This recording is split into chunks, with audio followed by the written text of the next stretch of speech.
നല്ല ഒരു മിത്ത് എന്താണുള്ളത്? നല്ല മിത്ത് എന്ന് പറയുന്നൊരു സാധനം ഇല്ല. അതെ, മിത്തെന്ന് പറയുന്നത് നമുക്ക് ഉണ്ടായിരുന്നോ ഉണ്ടായിരുന്നില്ലേ എന്നൊന്നും അറിയാൻ വയ്യാത്തൊരു കാര്യം. ഈ മിത്തെന്ന് പറഞ്ഞു കഴിഞ്ഞാൽ അത് യഥാർത്ഥത്തിൽ ഇല്ലായിരുന്നൊരു സാധനമല്ലേ, അങ്ങനെയല്ലേ ഉദ്ദേശിക്കുന്നത്? അതാ മിത്തെന്ന് വെച്ചാൽ ഉണ്ടായിരുന്നു എന്ന് പറയപ്പെടുന്നൊരു സാധനം. അപ്പം അതില്ലേ? ഉണ്ടോ ഇല്ലെന്ന് അറിയത്തില്ല. ഉണ്ടായിരുന്നു എന്ന് പറയപ്പെടുന്നു. ഉണ്ടെങ്കിൽ പിന്നെ അതിന് മിത്തെന്ന് പറയുന്നത് ഉണ്ടായിരുന്നു എന്ന് പറയപ്പെടുന്നു. അപ്പൊ ഇല്ലാത്തതിനാണോ മിത്തെന്ന് പറയുന്നത്? മിത്തിന്റെ മലയാളം അറിയാമോ അവർക്ക്? മിഥ്യാധാരണ എന്നല്ലേ? അതിൽ നിന്നാണ് മിത്ത് വന്നത്. അതായത് തെറ്റായ ഒരു ധാരണ, അതല്ലേ മിത്ത്? അതാണ് മിത്ത് ഇതല്ലേ? അതായത് ഈ പണ്ടത്തെ ആൾക്കാർ പറയുമല്ലോ, ഇങ്ങനെ ഒരു സാധനം അവിടെ അന്ന് ഉണ്ടായിരുന്നു എന്ന് അവര് പറയുന്നതാണ്. വേറെ ആരും കണ്ടിട്ടില്ലത്. അവര് പറയുമ്പോഴേ അതുള്ളൂ. അവര് കണ്ടിട്ടുണ്ടോ? അവര് കണ്ടിട്ടുണ്ടെന്ന് അവര് പറയുന്നു. ഇപ്പൊ താങ്കളിപ്പോ താങ്കളുടെ കുട്ടികളുടെ അല്ലെങ്കിൽ താങ്കളുടെ അടുത്ത ജനറേഷൻ്റെ അടുത്ത് ഒരു കഥ പറയുമ്പോൾ മാക്സിമം പൊലിപ്പിച്ചല്ലേ പറയാൻ നോക്കും. അതാണ് അവരും പൊലിപ്പിക്കും. ഇപ്പൊ തന്നെ ഒരു തലമുറ വേറൊരു തലമുറയെ അടുത്ത് പൊലിപ്പിച്ച് പറയുന്ന കാര്യങ്ങളാണ് ഈ മിത്തുകൾ. അത് ഇപ്പൊ കിട്ടി, സാധനം കിട്ടി. ഇങ്ങനെ പൊലിപ്പിച്ച് കുറെ കഥകൾ ഞാൻ കേട്ടിട്ടുണ്ട്. ഒരു കഥ ഒരെണ്ണമാണ് ഈ മറ്റേ ഒരു അമ്പലത്തിൽ നിന്ന് വേറെ അമ്പലത്തിലോട്ട് പോകുന്ന തീകോളം വരുത്തുപോക്കെന്നാണ് എന്നെ പറയുന്നത്. ഓക്കെ, ഈ സാധനം കേട്ടിട്ടില്ലേ? ഇത് ഭയങ്കര മിത്താണ്. ഇത് ഇങ്ങനെ ഇത് കോമഡി ഇതല്ല. ഇതിങ്ങനെ വഴി ഇങ്ങനെ പോവും. ഇങ്ങനെ ഒരു അമ്പലത്തിൽ നിന്ന് വേറൊരു അമ്പലത്തിലോട്ട് പോകുന്നെന്നാണ് പറയുന്നത്. മറ്റേ ശബ്ദം ഇങ്ങനെ ഒരു തീകോളം ഇങ്ങനെ പോകും. എന്നിട്ട് ഇത് ഒരു വയലിന്റെ സെന്ററിൽ കൂടെ ആയിരിക്കും പോകുന്നത്. ഇതിന് കുറുകെ എന്തെങ്കിലും കടന്നു കഴിഞ്ഞാൽ ഇത് അടിച്ച് പറത്തി അടിച്ച് ചെതറി. അതാണ് കഥ പറയുന്നത്. ഇങ്ങനെയാണ് കഥ പറയുന്ന മാമന്മാര് പറയുന്നത്. അവർക്ക് അടി കൊണ്ടിട്ടുണ്ട്. അടി കൊണ്ട ആൾക്കാർക്ക് പറയാൻ പറ്റത്തില്ലെന്നാണ് ഈ കഥ പറയുന്ന ആള് പറയുന്നത്. അതായത് അടി കൊണ്ട ആള് അവിടെ കിടപ്പുണ്ടെന്നാണ് പറയുന്നത്. അടിച്ച് പാർത്തു. അതെങ്ങനെയാണ്? ചങ്ങലക്ക് നടുവിന് അടിച്ചു കൊടുക്കും. ചങ്ങലായിട്ടാണോ പോകുന്നത്? അത് കാണാൻ പറ്റൂല. ഈ സാധനം ഇങ്ങനെ വരും. പിന്നെ ചങ്ങലയിട്ട് അടിച്ചെങ്ങനെ ഉറപ്പിക്കാം? ചങ്ങലയുടെ സൗണ്ട് കേൾക്കാം, പക്ഷെ ചങ്ങല കാണാൻ പറ്റത്തില്ല. ഈ തീ ഇങ്ങനെ വരും. ഇപ്പൊ ആൾക്കാർ വഴിയെ ഇപ്പൊ കള്ളു കുടിച്ചിട്ട് കിടക്കുകയോ ഇല്ലെങ്കിൽ വഴിയെ നടന്നു പോവുകയോ ചെയ്താൽ ഇത് വന്നാൽ മാറി കൊടുക്കണം. ഇല്ലെങ്കിൽ ആട്ടി ട്രെയിനൊക്കെ ഒന്നും ഇടിക്കത്തില്ല. അതുപോലെ അടിച്ച് പാർട്ടി. ചങ്ങലയുടെ ശബ്ദം കേട്ട് പണ്ട് എനിക്ക് ഇതാണൊക്കെ ഞാൻ തെറ്റിദ്ധരിച്ച് പുറത്തിറങ്ങി നോക്കിയിട്ടുണ്ട്. രാത്രി ആനയായിരുന്നല്ലേ? ഒരു ആന ഇങ്ങനെ പോകും, കണ്ടില്ല ഞാൻ. അല്ല, ആന ഇതുപോലെ തന്നെ ഫ്രണ്ടിൽ പോയി കഴിഞ്ഞാൽ അടിച്ച് പുറത്ത്. പിന്നെ ആന രാത്രി പോയി നമുക്ക് കാണാൻ പറ്റില്ല, ശബ്ദം മാത്രം കേൾക്കും. പേടിക്കും. ഇപ്പൊ ആനയുടെ പുറത്ത് മറ്റേ റിഫ്ലക്ടർ ഒട്ടി കണ്ടുണ്ടോ? ആന രാത്രി നടന്നു പോകുമ്പോ ബാക്കിൽ റിഫ്ലക്ടർ ഒട്ടി ചെയ്യും. അല്ലെങ്കിൽ അറിയാൻ പറ്റത്തില്ല. ആരെങ്കിലും ബൈക്കിലൊക്കെ വരുന്നവന്മാരെ കൊണ്ടുവച്ച് ഇടിച്ചു കൊടുക്കുക. അതൊരു നല്ല തീരുമാനം. ആനയെ ഇട്ട് റോഡിൽ കൂടെ നടത്തിക്കുന്നതിനോട് എനിക്ക് താല്പര്യമില്ല. ആനയെ പിന്നെ ചുമന്നുകൊണ്ട് പോകാൻ പറ്റിയ സുഹൃത്തെ. ആനയെ വണ്ടിയിൽ കയറ്റി കൊണ്ടുപോകുന്നുണ്ടല്ലോ വലിയ ലോറിക്കകത്ത്. അത് താല്പര്യമുണ്ടോ? ഇല്ല, ആനയെ ഈ ക്രൂശിക്കുന്നതിന് ഞാൻ എതിരാണ്. ആനയെ ക്രൂശിക്കുന്നില്ലല്ലോ, റോട്ടിൽ കൂടെ അങ്ങോട്ടും ഇങ്ങോട്ടും നടത്തിക്കുന്നല്ലേ ഉള്ളൂ. അത് ആനയ്ക്ക് റോഡിൽ കൂടെ നടക്കാൻ ഇഷ്ടമല്ലല്ലോ. ഇഷ്ടമുള്ള ആനയ്ക്ക് വേണ്ടി ഇവിടെ കാടുണ്ടാക്കണമെന്നാണ് എന്റെ അഭിപ്രായം. അതാകുമ്പോ കാട്ടിൽ കൂടെ നടത്താലോ. എന്തിന് ആനയെ കാട്ടിയിട്ടാ പോലും എന്തിനാ പൊക്കെടുത്ത് ഇങ്ങോട്ട് കൊണ്ടുവരുന്നത്? എല്ലാ ദിവസവും ആന കാട്ടിലല്ലേ കിടക്കുന്നത്. ഒരു ദിവസം വെറൈറ്റിക്ക് വേണ്ടി ആന റോട്ടിലോട്ട് വന്നപ്പോ ആനയ്ക്ക് സന്തോഷം. ഈ വെറൈറ്റിക്ക് റോട്ടിൽ കൊണ്ടുവന്ന ആനയെ പിന്നെ കാട്ടിലോട്ട് വിടുന്നില്ലല്ലോ. അത് ശരിയാണ്. ഇടക്കിടക്ക് കാട്ടിലോട്ടും കൂടെ ഇപ്പൊ വിടണമെന്നാണ് എന്റെ കാട്ടിലൊന്നും നടത്തിക്കണം. അതെ, ജസ്റ്റ് ഒന്ന് ഇതാക്കിയിട്ട് അത് വേണ്ട. അത് ഞാനില്ല, ആനയെ അങ്ങനെ നടത്തിക്കണം. അങ്ങനെ നടത്തിക്കാൻ പാടില്ല, നടത്തിക്കാനേ പാടില്ല. ആനയെ വെച്ചുള്ള മിത്ത് എന്തെങ്കിലും അറിയാമോ? ആനയെ വെച്ചുള്ള മിത്ത് ഗണപതി ദൈവം അതറിയത്തില്ലേ? മറ്റേ തല വിട്ട് കളഞ്ഞത് ശിവനിങ്ങനെ എല്ലാം കൊണ്ട് പാർവതി കുളിക്കുന്നു. അല്ല, അങ്ങനല്ല, പാർവതി കുളിക്കുന്നു. അപ്പം ശിവൻ സ്വന്തം ഭാര്യയില്ലേ, കുറെ നാൾക്ക് എവിടെയോ പോയിട്ട് കുറെ നാൾക്ക് ശേഷം വരുവാണ്. അപ്പോഴാണ് ഗണപതി ഇങ്ങനെ നിൽക്കുന്നത്. ഗണപതിക്ക് അറിഞ്ഞൂടെ ഇത് അച്ഛനാണെന്ന്, ശിവൻ അറിഞ്ഞൂടെ ഇത് മോനാണെന്നുള്ളത്. ഇപ്പൊ പാർവതി പറഞ്ഞിട്ടുണ്ട് ആര് വന്നാലും അകത്തോട്ട് കയറ്റെടുത്ത് കുളിക്കല്ലേ. ശിവൻ പാർവതി കുളിക്കുന്ന കണ്ടിട്ട് നൈസായിട്ട് എന്നിട്ട് അകത്ത് കയറാൻ നോക്കും. അപ്പൊ ഗണപതി പറയും കേട്ടത്തില്ലെന്ന് പറയും. ശിവൻ നോക്കുമ്പോൾ ആനയുടെ എല്ലാവരത്തിനും ഇങ്ങനെ നിൽക്കുന്നു, ഇന്ന് എന്തൊക്കെയോ പറയുന്നു. അപ്പൊ ശിവൻ എന്ത് ചെയ്യും? കൈയിരിക്കുന്ന മറ്റേ സാധനം ഉണ്ടല്ലോ, തൃശ്ശൂര്, ഇവിടുത്തെ ഒറ്റ സൂപ്പർ പയ്യൻ ക്ലോസ്. ശിവനകത്ത് ശിവന്റെ ആ നിശ്ചയദാർഢ്യത്തിന് ഞാൻ എപ്പോഴും ഒരു തംസപ്പ് കൊടുക്കും. കാരണം പാർവതി കുളിക്കുന്നത് ശിവന് കാണണം. തല വെട്ടിയിട്ടാണെങ്കിൽ പോലും അകത്ത് കയറുന്ന ഒരു മൈൻഡ് സെറ്റാണ് ശിവന്റെ. സ്വന്തം മോനാണെങ്കിൽ പോലും അതിപ്പം ആരെന്നൊന്നുമില്ല, മോനായാലും മോളായാലും പ്രശ്നമില്ല, വെട്ടുക കയറുക, അതാണ് ശിവന്റെ. മുരുകനില്ലായിരുന്നു അവിടെ, മുരുകനില്ലായിരുന്നു അവിടെ. മുരുകൻ പിന്നല്ലേ മുരുകൻ ഉണ്ടായിരുന്നെങ്കിൽ മുരുകനെ വെട്ടിയാലും മുരുകന്റെ മയിലിനെ തല വെട്ടി. മയിലിന് വേറെ ഏതെങ്കിലും തല വെക്കേണ്ടി വന്നത്. അന്ന് ആലോചിച്ച് നോക്കും, മുരുകന്റെ തല വെട്ടിയിട്ട് മയിലിനെ തല വെട്ടിയിട്ട് മയിലിന്റെ തലയെടുത്ത് മുരുകനും മുരുകന്റെ തലയെടുത്ത് മയിലിനും വെച്ചു കൊടുക്കുന്നു. അല്ല, ഈ ഗണപതിയുടെ തലേനെടുത്ത് വെച്ചാൽ പോരായിരുന്നു. ഇല്ല, അത് പറ്റത്തില്ല. ഇപ്പൊ വേറൊരു തല വേണം, ജീവനുള്ള തല വേണം. അതിനകത്ത് ഒരു മിത്തുണ്ട്. അപ്പൊ ഈ ആനയുടെ തല വെട്ടുമ്പോ ആനയുടെ ജീവൻ പോകത്തില്ല. ജീവൻ പോവും. അല്ല, ഗണപതിയുടെ തലയെടുത്ത് ആനയ്ക്ക് വെച്ചു കൊടുക്കും. ഗണപതിയുടെ തലയുള്ള ഒരു ആനയുണ്ട്. അപ്പൊ അതുകൊണ്ടാണെന്ന് തോന്നുന്നുണ്ട് ഈ ആനയ്ക്ക് ഭയങ്കര ആരാധന വരുന്നത്. പിന്നെ ഗണപതിയുടെ തലയുള്ള ആനയൊന്നും അറിയില്ല. ആനക്ക് എന്താണ് കറുത്ത നിറം? കാട്ടിലുള്ള മൃഗമല്ലേ അതിപ്പോ സിംഹം കാട്ടിലല്ലേ? ആന മറ്റേ ഇതിലൊക്കെ കിടന്ന് വെയിലൊക്കെ കൊണ്ട്, സിംഹം വെയിൽ കൊള്ളത്തില്ല. അതാണ് പ്രശ്നമാണ്. അത് വലിയൊരു മെലാനിന്റെ അളവിന്റെ അല്ല. ഞാൻ അങ്ങനെ ഒരു ചോദ്യം ചോദിക്കട്ടെ, ആനയ്ക്ക് കറുത്ത നിറമാണെങ്കിൽ ഗണപതിയുടെ തലയ്ക്കും കറുത്ത നിറം വരണം. അതൊരു ചോദ്യം. ബോഡി വെയിറ്റും അങ്ങനല്ലേ ഇരിക്കേണ്ടത്? വെളുത്ത ആനയുടെ തലയാണെങ്കിൽ വെട്ടിയത് അത് ഒറ്റ ആനയുള്ളൂ വെളുത്തത്, അത് മറ്റേ ഇന്ദ്രന്റെ ഐരാവതം. അതിന്റെ തല വെട്ടം ചെന്നാ കൊള്ളും. അത് തിരിച്ചു വെച്ച് വീട്ടിൽ കൊടുക്കും. പവറുള്ള ആനയല്ലേ അത്? പിന്നെ തീർച്ചയായും ഐരാവതം. അല്ല, അപ്പൊ എന്ത് കറുത്ത തലയും വെളുത്ത ബോഡിയും വരാൻ എന്തെന്നാണ് ചോദ്യം. അതാണ്, അതൊക്കെയാണ് ഈ മിത്തിന്റെ ചില പ്രശ്നങ്ങൾ. മിത്തുണ്ടാക്കി വെക്കുമ്പോ നമ്മളങ്ങ് ഉണ്ടാക്കി വെക്കുകയല്ലേ എന്തെങ്കിലും, അപ്പൊ പിന്നെ അങ്ങനെയൊക്കെ ഇരിക്കും. അപ്പൊ ഈ ഉണ്ടാക്കിയാലും ഉണ്ടാക്കിയാൽ മതി, നമ്മള് അനുഭവിക്കുന്നത് കേട്ടോണ്ടിരിക്കുന്നല്ലേ. താങ്കൾക്ക് ഇതിനെപ്പറ്റി എന്താണ് അഭിപ്രായം? പണ്ട് ശിവൻ ഒരു മാങ്ങ എടുത്തിട്ട് പറഞ്ഞു, അത് കഥ അറിയാം? ഇല്ല, ഞങ്ങൾ അങ്ങനെ അമേരിക്കയിൽ ഇങ്ങനെയുള്ള കഥകളൊന്നും. ഇത് ഭയങ്കര കിടിലം, ഇതൊക്കെ കേൾക്കണം, നല്ല രസമാണ്. ഒരു മാങ്ങ എടുത്തിട്ട് പറഞ്ഞു, ആർക്ക് ഈ മാങ്ങ വേണം, അവര് ആദ്യം ഒരു കാര്യം ചെയ്യണം. എന്താണ്? അച്ഛനെ അമ്മയും ഈ ലോകം മൊത്തം ചുറ്റി വരണം എന്ന് പറയും. ഇത് കേൾക്കുന്ന ഉടനെ നമ്മുടെ മുരുകന് മയിലുണ്ടല്ലോ,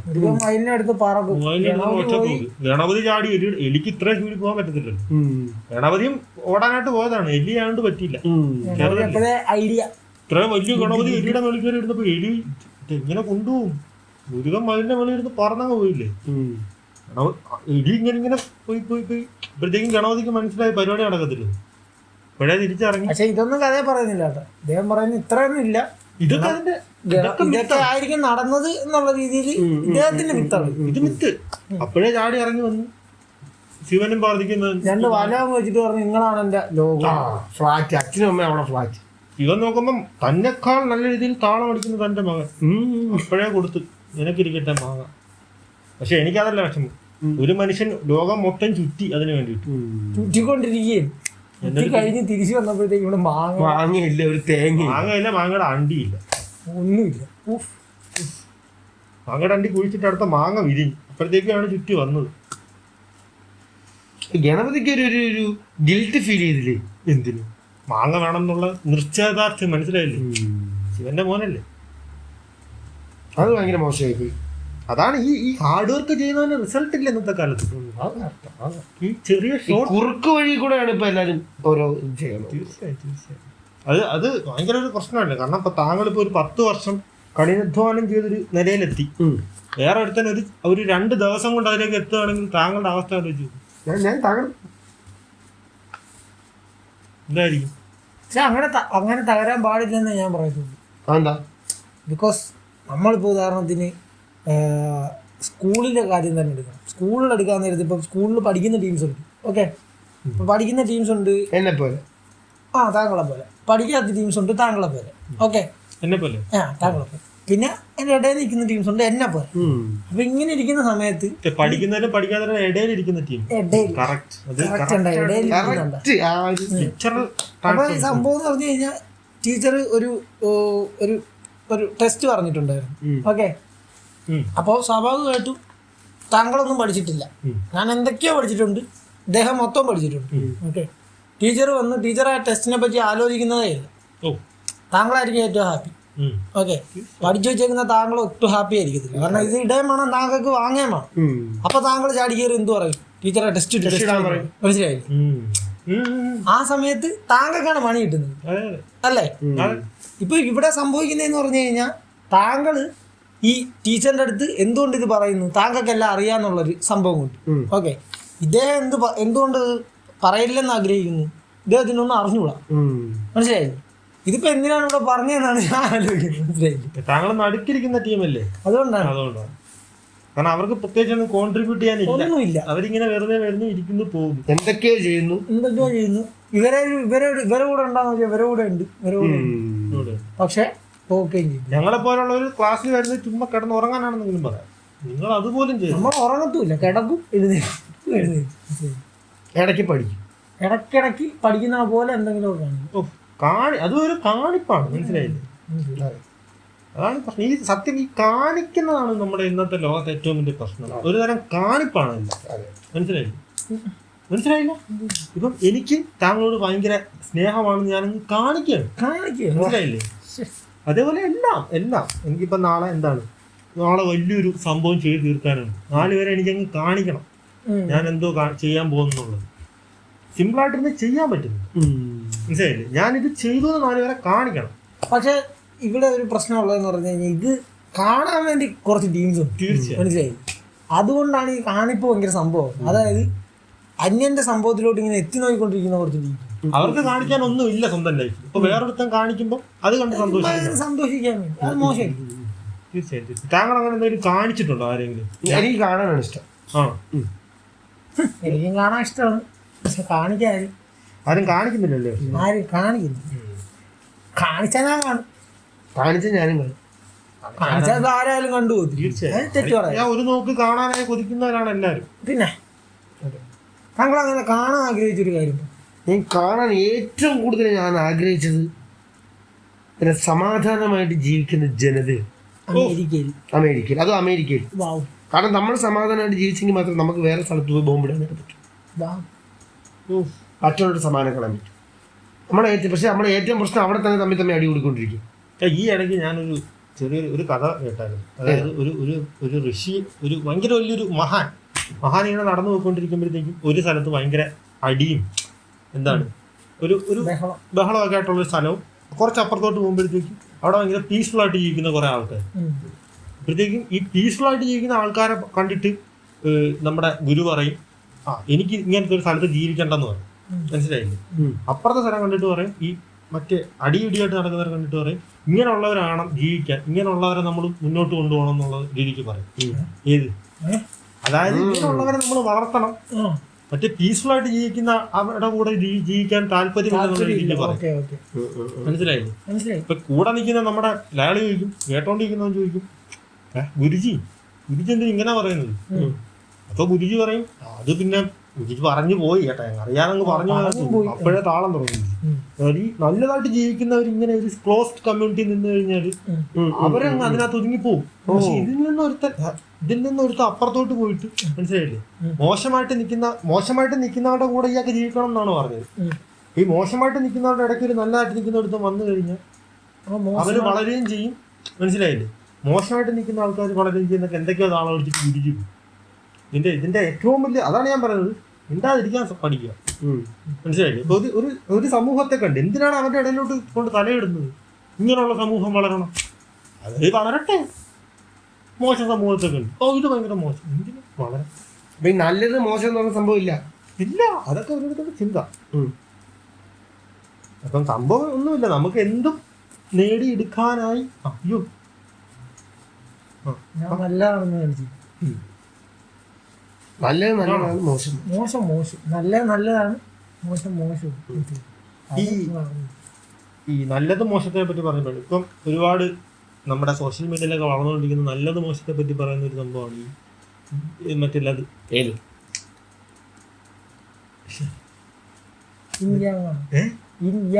ഇൻയാങ്ങല്ല, ബ്ലാക്ക് വൈറ്റ് ആണ്, സ്വർഗം നരകമാണ്. ഇത് നമ്മുടെ വെജിറ്റേറിയനിസവും വീഗനിസം. വീഗനിസം അതിനെപ്പറ്റി എന്താണ്? വീഗനിസം ഞാനൊരു ഒരു പാന്തരായിരുന്നു. കറുത്ത പാന്തർ എന്ന നിലയിൽ പാന്തർ എന്ന നിലയിൽ ഞാൻ മാംസം ഭക്ഷിക്കുന്ന ഒരു മനുഷ്യനാണ്. വീഗനിസം കൊണ്ട് നടക്കുന്നവന്മാർ 90% ഞാൻ വീഗനാണെന്ന് പറഞ്ഞെന്തോ കാണിക്കാനായിട്ട് നടക്കുന്നവന്മാർ. അതിനെ പറ്റിയാണ് ഞാൻ പറഞ്ഞത്. ആ, ഈ കാണിപ്പാണ് അവിടെയും അതെ. ചെയ്തത്. എവിടെ അവന്മാർ ഈ കാണിച്ച് ബാക്കി ഞാൻ എന്തോ ഭയങ്കര നിങ്ങളെ പോലെയുള്ള ആളല്ല, ഞാൻ വേറെ എന്തോ സംഭവമാണ് എന്ന് കാണിക്കാനായിട്ടുള്ള കപടമായിട്ടുള്ള ഒരു ഇതാണ്. ഒരു കൂട്ടത്തിൽ ഇരുന്ന് എല്ലാവരും ഓർഡർ ചെയ്യുമ്പോൾ എനിക്ക് മാത്രം സ്പെഷ്യലായിട്ട് ഓർഡർ ചെയ്യണം. ഓർഡർ ചെയ്യുന്ന ജീൻസ് ഞാൻ കണ്ടിട്ടുണ്ട്. ഏത് അപ്പൊ അവൻ അത് കാണുമ്പോൾ അവനെന്തോ എല്ലാവരും ഇങ്ങനെ ഞാൻ വെറൈറ്റി സാധനം ഞാൻ മേടിക്കുമ്പോഴത്തേക്ക് എനിക്ക് എന്തോ ഒരു സന്തോഷം. അതായത് എല്ലാവരും എന്നെ നോട്ടീസ് ചെയ്യുന്നുണ്ടല്ലോ, എല്ലാവരും ഞാൻ എന്തോ സംഭവമാണ് എന്നൊരു നോട്ടത്തിന് വേണ്ടിയിട്ടാണ് ഒരു 98% കൊടുക്കാം, 98% വീഗൻ എന്ന് പറഞ്ഞുകൊണ്ട് നടക്കുന്നവന്മാരും അല്ലെങ്കിൽ നടക്കുന്നവന്മാരും ചെയ്യുന്നു. സത്യമാണ്. കാരണം നമ്മുടെ ബോഡി അങ്ങനെയല്ല, നമ്മുടെ ബോഡിക്ക് വേറെ സംഭവങ്ങളൊക്കെ വേണം കഴിക്കാനായിട്ട്. തീർച്ചയായും മൃഗങ്ങളെ കൊല്ലുന്നില്ല, മൃഗങ്ങളെ എനിക്ക് ഭയങ്കര സ്നേഹമാണ്, ഞാൻ മൃഗങ്ങളെ ഒന്നും ഉപയോഗിക്കത്തില്ല എന്നൊക്കെ പറഞ്ഞ് ആ പാല് കറന്നെടുത്ത് കഴിഞ്ഞാൽ കുടിക്കുമ്പോൾ മൃഗത്തിന് എന്തായാലും വേദനിക്കത്തില്ല, എന്തായാലും കറന്ന പാലല്ലേ. ആ പാല് പോലും കുടിക്കാത്ത വീഗൻസ് എന്ന് പറഞ്ഞാൽ ഡയറി പ്രോഡക്റ്റ് ഒന്നും ഉപയോഗിക്കത്തില്ല. അതെ അതെ, ഞാൻ പറഞ്ഞത് എന്തോ കുടിക്കുക, ഞാൻ ഡയറിയ ഉപയോഗിക്കത്തില്ലേ? ഡയറി അവര് ഡയറി പോലും എഴുതത്തില്ല, ഡയറി ആയിട്ടുള്ള പ്രോഡക്റ്റ് ഒന്നും എടുക്കത്തില്ല. ഡാർക്ക് മനസ്സിലായില്ലേ? അതാണ് ഇവരുടെ പ്രശ്നം. പക്ഷെ ഇതെല്ലാം ഒരു തരം കാണിപ്പാണ്. എനിക്കതേ പറയാനുള്ളൂ. ഈ വീഗൻ പ്രോഡക്റ്റ് ഉണ്ടാകുമ്പോൾ എന്തോരം മൃഗങ്ങളെയാണ് കൊല്ലുന്നത്, അതിന് പ്രശ്നമില്ല. അതില്ലേ? പക്ഷെ താങ്കൾ പറഞ്ഞില്ലേ ഈ കാണിപ്പ് കണ്ടിട്ട് ഓ സൂപ്പർ എന്ന് പറയുന്ന കുറച്ച് സപ്പോർട്ടേഴ്സ് ഉണ്ട്. തീർച്ചയായും അതുകൊണ്ടാണ് ഇവർ വീണ്ടും കാണിക്കുന്നത്. ചെയ്യാതിരുന്നു കഴിഞ്ഞാൽ എല്ലാം പതുക്കെ അങ്ങ് മാറും. മനസ്സിലായി? അതായത് എൻ്റെ ഒരു കഥ പറയാം. ഞാനൊരു പ്യുവർ നോൺ വെജ് ആണ്. ഓക്കെ, അപ്പം ഞാൻ ഒരു തവണ ഇതുപോലെ ഒരു ടൂറ് പോയ സമയത്ത് അവിടെ പൊറോട്ട ഉണ്ടായിരുന്നു, ചപ്പാത്തി ഉണ്ടായിരുന്നു. ഓക്കെ, എല്ലാവരും ഒന്ന് പൊറോട്ട ഇങ്ങനെ എടുത്തുകൊണ്ടിരിക്കും. പൊറോട്ട പൊറോട്ട പൊറോട്ട എന്ന് പറയുന്നത് 3 പൊറോട്ട ഇട്ട് കൊടുക്കുന്നു, പൊറോട്ട ഇട്ട് കൊടുക്കുന്നു. അപ്പോൾ ചപ്പാത്തി ഇവിടെ ഇങ്ങനെ ഇരിക്കുക. ഞാൻ ചെന്നിട്ട് ചപ്പാത്തി എന്ന് പറയും, ചപ്പാത്തി ചിക്കനും. ഓക്കെ, പൊറോട്ടയും ചിക്കനും, അതാണ് സംഭവം. ഞാൻ ചപ്പാത്തി എന്ന് പറയും, എന്നാൽ ചപ്പാത്തി ഇട്ടു. ചപ്പാത്തി എന്ന് പറഞ്ഞതും ആ ഇടുന്ന ആളും എന്നെ ഇങ്ങനെ നോക്കി. കാരണം ഇത്രയും പേര് ഒന്ന് പൊറോട്ട പറഞ്ഞിട്ട് ഞാൻ ചപ്പാത്തി പറഞ്ഞപ്പോഴത്തേക്ക് ഇവരെന്തോ സംഭവം ഇവരെന്ത് ചപ്പാത്തി പറഞ്ഞെന്നുള്ള രീതി. എന്നിട്ട് ചപ്പാത്തി ഇട്ടിട്ട് അവിടെ വന്നിരുന്നപ്പോഴും കുറച്ച് ടീംസ് നീ എന്ത് ചപ്പാത്തി എന്ത് പൊറോട്ട കഴിക്കാത്ത അങ്ങനെ എൻ്റെ അടുത്ത് വന്ന് ഇങ്ങോട്ടൊന്ന് അപ്രോച്ച് ചെയ്ത് ഞാൻ ഒറ്റയ്ക്കാണ് ഇരുന്നിരിക്കുന്നത് കേട്ടോ. അതായത് ഇൻട്രോവേർട്ടും കൂടെ ഡെഡ്ലി കോമ്പിനേഷൻ ആയിരുന്നു. അപ്പോൾ ഞാൻ അവിടെ ഇരിക്കുവായിരുന്നു. അപ്പം എൻ്റെ അടുത്ത് തോന്നുന്നു എന്ത് പറ്റി എന്നൊക്കെ ചോദിച്ചു. ഞാൻ എനിക്ക് ചപ്പാത്തി തിന്നാനേ തോന്നുള്ളൂ, പൊറോട്ട വേണ്ട. എന്നാൽ മൈദയുടെ ഇതുകൊണ്ടാണോ അങ്ങനെ ഇങ്ങനെ എന്നൊക്കെ പറഞ്ഞു. അല്ല എനിക്ക് ചപ്പാത്തി മതി എന്ന് പറഞ്ഞു. ഹെൽത്ത് ബെനിഫിറ്റ്സിനെ പറ്റി അറിയത്തില്ല. അല്ല, ഇതിന് ക്ലൈമാക്സ് ഉണ്ട്.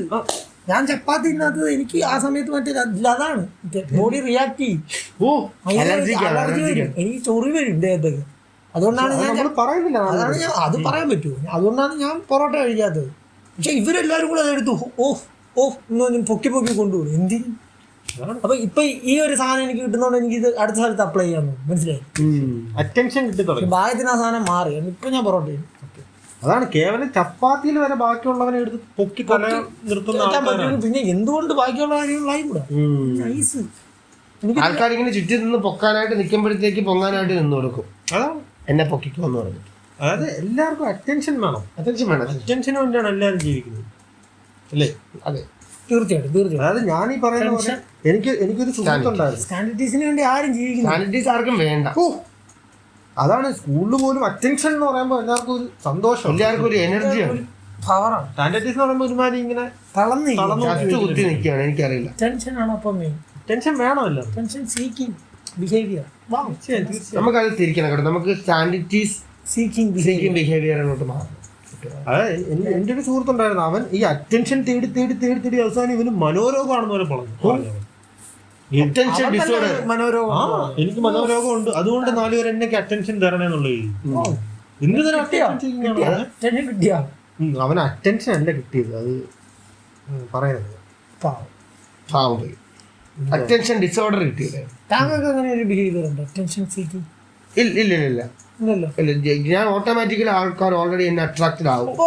എനിക്ക് അറ്റൻഷൻ സീക്ക് ചെയ്ത് വേണ്ട കാര്യമില്ല.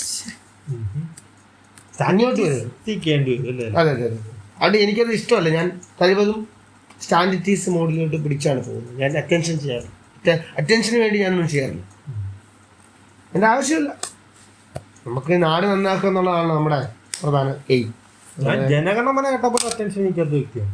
അതെ, എനിക്ക് അറ്റൻഷനേ വേണ്ട. അമേരിക്കയിലെ ജനഗണമന കേട്ട അമേരിക്കയിലെ ജനഗണമന അമേരിക്കയിലെ ജനഗണമന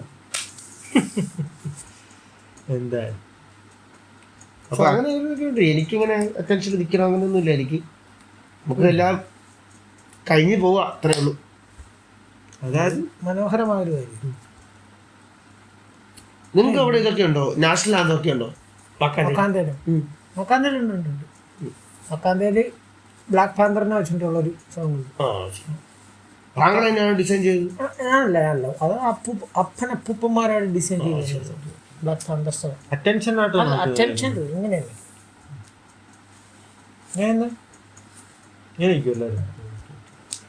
അവസാനം ഈ ബോംബെ എന്ന് പറയും. ബോംബെ പിന്നെ ബോംബെ എന്ന് പറയുന്നത് ഇന്ത്യയിൽ ഈ ബോംബെ ഇവിടെയാണ്.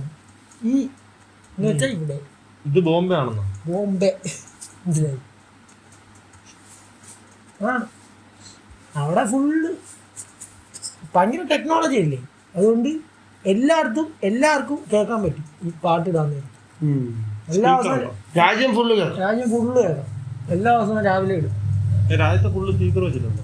രാജ്യത്തെ എല്ലാവരുടെ റൂമിലും ക്യാമറ വരെ ഞാൻ രാജാവായതിനു വെച്ചിട്ടുണ്ട്. അതല്പം കടന്ന കയ്യില്ലേ? അല്ല, ഇവർ ഈ മറ്റേ പരിപാടിയെ കാണിക്കും. നമ്മളെ രാജ്യത്തിന്റെ അകത്ത് നിന്ന് തന്നെ ചതിക്കുന്ന ഒരുത്തൻ ആ പരിപാടി കാണിച്ചായിരുന്നു. അത് നമ്മൾ പൊക്കി ക്യാമറ വെച്ച് പൊക്കിയതാണ്. അല്ല അതല്ലാതെ പൊക്കിയത്.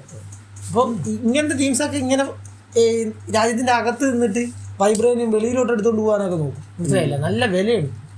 അതുകൊണ്ട് ഇങ്ങനെയൊക്കെ ചെയ്യാൻ നോക്കും. അപ്പൊ കിലോക്കൊക്കെ കോടികളുടെ മതിപ്പാണ്. മനസ്സിലായി, മില്യൺസ് ആൻഡ് ബില്യൺസ്. അങ്ങോട്ടൊന്നും വരരുത്, വെടിവെക്കും. ഫ്രണ്ട്സൊക്കെ ആണെങ്കിലും എനിക്ക് കയറാൻ പറ്റും. സഞ്ചി ഒന്നും കൊണ്ടുവരാൻ പറ്റൂല. സഞ്ചി, ചാക്ക് ഇതൊന്നും കൊണ്ടുപോയി ബാഗ് പോലും കേട്ടത് അതിന്റെ അകത്തൊക്കെ വാരിയിട്ടുണ്ട്. ഞാൻ പുതിയതായിട്ടൊരു സ്യൂട്ട് ഡിസൈൻ ചെയ്യുന്നുണ്ട്. ബാക്കിൽ കുറച്ച് കമ്പാർട്ട്മെന്റ് ഉള്ള അത്. അതിനകത്ത് മെഷീനറി ആണ് ഇരിക്കുന്നത്. അത് കുഴപ്പമില്ല. മിഷനറി ആയിട്ട് വന്നിട്ട് മിഷനറി ആയിട്ട് തന്നെ പോയി കഴിഞ്ഞാൽ കുഴപ്പമൊന്നുമില്ല. മിഷനറി ആയിട്ട് വന്നിട്ട് വൈബ്രേനിയായിട്ട് പോവുകയാണെങ്കിൽ പ്രശ്നമാവും. അപ്പൊ ഇങ്ങനെയുള്ള ടീംസുകൾ ഉള്ളതുകൊണ്ടും വൈബ്രേനിയം കടത്താൻ ടീംസ് ഉള്ളതുകൊണ്ടും ഈ ഓരോ വീട്ടുകാരും നല്ലതാണോ എന്ന് നോക്കാൻ വേണ്ടിയാണ് ഞാൻ ഈ പരിപാടി. താങ്കൾ സമയം കിട്ടും എല്ലാ വീട്ടുകാരും ഇങ്ങനെ നോക്കിക്കൊണ്ടിരിക്കാനായിട്ട്. വലിയൊരു സ്ക്രീനുണ്ട് എൻ്റെ ഇരിക്കുന്നിടത്ത്, എൻ്റെ മെയിൻ കസേരയുടെ അടുത്ത്. ഞാൻ അതിൽ നോക്കിയാണ് ഇരിക്കുന്നത് എപ്പോഴും. വേറെ പണിയൊന്നുമില്ല. വേറെന്തോ ഇതൊക്കെ തന്നെ കൊള്ളാല്ലേ? കൊള്ളാം, നല്ല പണിയാണ്. അതാണ് ഞാൻ നേരത്തെ പറഞ്ഞത്. കാണിക്കാൻ റെഡിയാണെങ്കിൽ കാണാൻ റെഡിയാണ്. കാണിച്ചിട്ടുണ്ടോ? ഇല്ല വലുതായിട്ടൊന്നും കാണാൻ പറ്റിയിട്ടില്ല. ഇത് പിടിച്ചു കഴിഞ്ഞാൽ താങ്കൾക്ക് പ്രശ്നമാകത്തില്ലേ? ഇത് പിടിച്ച് എന്താണ് ശിക്ഷ? എന്തെങ്കിലും മോശം കാര്യങ്ങൾ ചെയ്തു എന്ന് കണ്ടു കഴിഞ്ഞാൽ ശിക്ഷ എന്താണ് അവിടെ? ശിക്ഷ നമുക്ക് പല രീതിയിലാണ് ശിക്ഷിക്കുന്നത്. വൈബ്രേനിയത്തിന്റെ അടിയുണ്ട്, 101 അടി വൈബ്രേനിയം. ചാട്ടവാറുണ്ട്, വൈബ്രേനിയത്തിന്റെ ചാട്ടവാറ്. ഇദ്ദേഹം വൈബ്രവാർ അത് വെച്ച് അടിക്കും, പിടിച്ച് തിരിച്ചു നിർത്തിയിട്ട് ഉടുപ്പ് പോയി എന്നിട്ടാണ് അടി. ജീവനോടെ കാണുമോ ഈ അടി കൊള്ളുന്നത്? അതാണ് പ്രശ്നം. 101 അടി വാങ്ങുന്ന ഒരാൾ ജീവനോടെ കാണത്തില്ല. ഉച്ചപ്പോഴും അടിച്ച് കൊല്ലുമെന്നൊക്കെ പറഞ്ഞാൽ പോരെ. പച്ചയ്ക്ക് പറഞ്ഞാൽ ഒരുത്തനെ തെറ്റ് ചെയ്ത് അടിച്ച് കൊല്ലും. ഞാൻ അടിക്കാറില്ല കേട്ടോ. എനിക്ക് അടി കാണുന്നതിന് ഇഷ്ടം. അവിടെ ഞാൻ കാണുന്നത്, ഞാൻ ഇവിടെ നിന്ന് കാണത്തേ ഉള്ളൂ. അടിക്കാൻ വേറെ ടീംസ് ഉണ്ട്, അമ്മരടിക്കും. അബദ്ധവശാൽ പോലും അവിടെ ചെന്ന് പെടല്ലേ. എനിക്ക് താങ്കളോടാണ് താങ്കളെ സ്യൂട്ടൊക്കെ ഇട്ട് അവിടെ ചെന്ന് വൈബ്രേനിയം കടക്കാൻ നോക്കിയെന്ന് പറഞ്ഞ് പിടിച്ചു കഴിഞ്ഞാൽ ഷൂട്ടോടെ അടിച്ച് പൊട്ടും. ഷൂട്ടോടെ അടിച്ചാൽ പൊട്ടും കേട്ടോ. പൊട്ടും, നല്ല കട്ടിയാണ് വൈബ്രേനിയം. ഷൂട്ടോടെ അടിച്ചാൽ പൊട്ടും. അന്നേരമാണ് ഒരുത്തന്റെ തുണി പൊക്കിട്ട് അടിച്ച് കയറ്റി കൊടുക്കുന്നത്. അവസ്ഥ ആലോചിച്ച് നോക്കും. അത് പണ്ട് തലമുറയായിട്ട് വന്നോണ്ടേ ഇവർക്ക് ഇതൊന്നും അറിഞ്ഞുകൂടായിരുന്നു. ഇത്രയും കട്ടിയുള്ള സാധനം കൊണ്ട് ഇത്രയും ഈ ഭൂമിയിൽ തന്നെ ഇത്രയും എന്തോന്നാണ് കട്ടിയുള്ള ലോഹമാണെന്നൊന്നും ഇവർക്ക് അറിഞ്ഞുകൂടായിരുന്നു. ഇവരെ വെച്ച് അങ്ങ് അടിച്ചപ്പോ എന്തോ ആൾക്കാർ ചാവുന്നുണ്ട്. ഇതൊരു ആചാരമായി. എനിക്ക് തോന്നുന്നു അവിടെ ഉള്ളവർക്ക് ഇത് അടികൊണ്ടേ റെസിസ്റ്റൻസ് കാണും. ചിലപ്പോ കൊച്ചിലോട്ട് വൈബ്രേനിയത്തിന്റെ അടിയല്ലേ ഉള്ളൂ. വൈബ്രേനിയത്തിന്റെ അമ്മമാരൊക്കെ ഈ വക്കാണ്ടക്കാരും ചെറിയ വൈബ്രേനിയം വെച്ചാണ് പിള്ളേരടി. നമ്മുടെ സ്കൂളിൽ ഈ വക്കാണ്ടക്കാർ വന്ന പ്രശ്നവും ടീച്ചർമാർ ചൂരിൽ വെച്ച് അടിക്കുമ്പോൾ ഇവർക്കൊന്നും ആകത്തില്ല. ശരി. പക്ഷെ വൈബ്രേനിയത്തിന്റെ ചൂരിലൊരെണ്ണം ഇവിടെ പണിയാനായിട്ട് കുറച്ച് എനിക്ക് ഇവിടത്തെ പിള്ളേർക്ക് ചിലപ്പോൾ സൂട്ടാകാൻ ചാൻസ് ഇല്ല. എങ്കിലും ശരിയാക്കി തരാം. വൈബ്രേൻ ചെറിയ ഇത്രേ കാണത്തുള്ളൂ. അതുപോലെ വളരെ തിന്നായിട്ടുള്ള ഇത്രയുള്ള സാധനം കാരണം അത് തരാൻ കാര്യമുണ്ട്. അതിന്റെ മതിപ്പെന്ന് പറയുന്നത് കോടി രൂപകളായിരിക്കും. മനസ്സിലായി? കോടികളുടെ ചൂരൽ, കോടിയുള്ള ചൂരൽ. അപ്പൊ താങ്കൾ അതെടുത്ത് മറിച്ച് വെക്കുകയോ വേറെ എന്തെങ്കിലും ചെയ്തു കഴിഞ്ഞാൽ അത് സീനോ. ഇതായിട്ട് അടിച്ചാൽ പിള്ളേർ ചത്തുപോകും. ഇല്ല, ഞരമ്പിലൊന്നും അടിക്കാനില്ല. ഞരമ്പ് പടച്ചാ ചാവും. ഞരമ്പ് പെടഞ്ഞു മതി. ഞരമ്പ് പെടയുമ്പോഴാണ് നമ്മൾ പെടഞ്ഞു മരിക്കുന്നത്. ഞരമ്പും പെടയും നമ്മളും പെടയും, രണ്ടുപേരും കൂടെ പെടയും. അങ്ങനെയൊക്കെയാണ്. ഇപ്പൊ ഈ പരിപാടികളൊക്കെ വക്കാന്തയിൽ ഇങ്ങനെ നടന്നു വരുന്നുണ്ട്. ഞാൻ പിന്നെ ഈ ബ്ലാക്ക് പാന്തറിന് ഇതുപോലെ ഒരു വൈറ്റ് സ്യൂട്ട് ഇട്ടാലാണ് പ്ലാൻ ചെയ്യുന്നത്. അപ്പൊ വൈറ്റ് പാന്തർ ആയി പോകത്തില്ല. വൈറ്റ് പാന്തർ അല്ല, ഞാനിങ്ങനെ വൈറ്റ് ആയിട്ട് ഇട്ടിട്ടേ കറുത്ത ഹെൽമെറ്റും വെച്ചിട്ട് ഒരു പരിപാടി സെറ്റ് ചെയ്യാൻ. മറ്റേ നമ്മൾ നേരത്തെ പറഞ്ഞാണ് അതൊക്കെ ഏതാ ഗണപതിയുടെ കാര്യം പറഞ്ഞില്ല, വെള്ള ശരീരവും കറുത്ത തലയും. അതുപോലെ ഗണപതി റെഫറൻസ്, ഗണപതിയുടെ റെഫറൻസ് വെച്ചിട്ട് ഒരു പരിപാടി. അത് എത്രത്തോളം സ്കിഡിലാവുമെന്ന് എനിക്ക് അറിഞ്ഞൂടാ. ഇതിന്റെ ഒരു ഡിസഡ്വാൻറ്റേജ് നമുക്ക് രാവിലെയും വെളി ഇറങ്ങാൻ പറ്റൂല, രാത്രിയും പറ്റും. രാത്രി ഇറങ്ങി കഴിഞ്ഞാൽ ദേഹം മൊത്തം കാണും. മനസ്സിലായോ? അങ്ങനെ ഒരു പ്രശ്നം. താങ്കൾ സ്റ്റെൽത്ത് മോഡിന് വേണ്ടിട്ടാണോ ഈ കറുപ്പ് യൂസ് ചെയ്യുന്നത്? ആ, സ്റ്റെൽത്ത് മോഡ് രാത്രി ഇറങ്ങി അടിക്കണ്ടേ നമുക്ക് എല്ലാത്തിനും. പിന്നെ ഫ്ലാഷ് രാത്രി ഇറങ്ങി അടിക്കാൻ വേണ്ടിയാണ്. ഞാൻ ഒരു തവണ ഇതുപോലെ കറുപ്പ് ഫുൾ കറുപ്പിട്ട് കാട്ടിപ്പോയ സമയത്ത് ഒരു ബ്ലാക്ക് പാന്തറിന്റെ ഒറിജിനൽ ഒരെണ്ണത്തിനെ കണ്ടു. പേടിച്ചോ? ഇല്ല, ഇതെന്നെ കണ്ടില്ല. അത്രയും മനസ്സിലായില്ലേ? പിന്നെ ബ്ലാക്ക് പാന്തർ എങ്ങനെയുണ്ട്? ഞാൻ കണ്ടതിനാ, അതാ പറഞ്ഞ ഞാൻ അത്രയും കറുപ്പ്, ഇതിനെക്കാട്ടി കറുപ്പ്. ബ്ലാക്ക് പാന്തർ വിചാരിച്ചാണ് ഇത്. ഞാനിങ്ങനെ ഇതിന്റെ അടുത്ത് വന്നപ്പോഴാണ് ഇതിനെ കണ്ട. ഇതെന്നെ കാണുന്നില്ല. പിന്നെ ഞാൻ ഇതിനെ വിളിക്കാനും പോയില്ല. കണ്ടിരുന്നെങ്കിൽ ബ്ലാക്ക് പാന്തർ നീക്കം അടിച്ചാണ് കേട്ടോ. കാരണം ഇത്രയും കറുപ്പായിട്ട് നിൽക്കുമ്പോ അതിനെക്കാട്ടി കറുപ്പായിട്ട് വേറെ നിൽക്കുന്നു. എന്റെ പേര് മാറ്റണമെന്ന് പറഞ്ഞ് ബ്ലാക്ക് പാന്തർ. അതൊരു ഭയങ്കര അനുഭവം. വേറെ എന്തെല്ലാം അനുഭവങ്ങൾ കാട്ടിൽ പോയപ്പോ? കാട്ടിലൊക്കെ പോകുന്ന ഒരു വ്യക്തിയാണല്ലേ? കാട്ടിൽ പോകുന്നത് വേറൊന്നുമല്ല, ഈ ചന്ദനക്കടത്ത് ഇതുപോലത്തെ സംഭവമില്ലേ, പുഷ്പേനെയൊക്കെ പോലുള്ള ആൾക്കാർ ഈ പരിപാടി. അപ്പം വിമോചനങ്ങളൊക്കെ ടീംസിനെ കിട്ടി നമ്മൾ വെറുതെ എടുത്തില്ല. നമുക്ക് ഈ കാട് വെട്ടുന്ന ടീംസിനെ കണ്ടാൽ അടിക്കാൻ തോന്നും. പിന്നെ അപ്പൊ ഈ പുഷ്പ ഈ വക്കാണ്ടേനെങ്ങാനും വന്ന് ചന്ദനം വക്കാടന് അകത്ത് കണ്ട, വക്കാണ്ടൻ സൈഡിലുള്ള കാടിനെ വെട്ടിയാലും താത്ത് വിടും, താക്കും. പിന്നെ പൊങ്ങത്തില്ല, കൊല്ലാൻ ചെയ്യുന്നു. അതാണ് നമ്മളുടെ ഒരു രീതി. കാരണം ഈ രാജഭരണമല്ലേ, രാജഭരണത്തിൽ അങ്ങനെയാണ്. നമ്മൾ പറയുന്നതിന് മെയിൻ നിയമം കൊല്ലാൻ പറഞ്ഞാൽ കൊല്ലും. ഏത് പറയുന്ന തല്ലണം, കൊല്ലാൻ പറയുന്ന കൊല്ലണം. പുഷ്പ അടിച്ച് താഴ്ത്തു. ചന്ദനം വെട്ടുന്നവർക്കൊക്കെ ചന്ദനം വെട്ടി ചന്തിക്കാൻ വേണ്ടി. ഏത് ചന്ദനത്തിൽ കടഞ്ഞെടുത്ത് അടിക്കുന്നു. കൊള്ളാം. താങ്കൾക്ക് എന്തെങ്കിലും നമുക്ക് അനുഭവങ്ങൾ നാട്ടിൽ?